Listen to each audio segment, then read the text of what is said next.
Hey Rishav, can you introduce yourself? Yeah, hi. So myself Rishav Ghosh. I have completed my BTech in the year 2020 from Heritage Institute of Technology, Kolkata. Post that I have a work experience of 3.5 years in IBM India Private Limited. Currently, I am pursuing the MHRM program from Indian Institute of Technology, Kharagpur.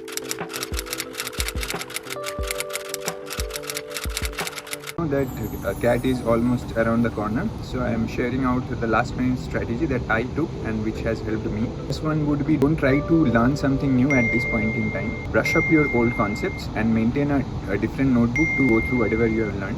Give as many mocks as possible. Make a proper analysis of your mocks and maintain a separate notebook of whatever you have analyzed from the mocks till now, and create a different cheat sheet which would contain all the formulas that you have learned so far. Whichever formulas that you think are more important, create a different cheat sheet for that or highlight them separately. The only strategy that we need to follow during the Quant section is to understand our strengths and weaknesses. We have already seen that from the past year, the Quant section has got a little bit difficult. Firstly, we have to give a proper number of mocks to gauge our strengths and weaknesses specifically for the Quant section.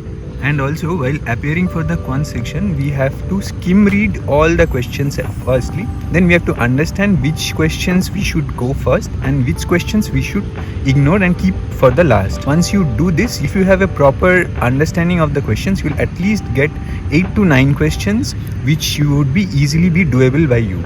And if you are correct in all of them, 99 percentile is guaranteed for you. And you are welcome to MHRM. Thank you. Thank you, Rishav.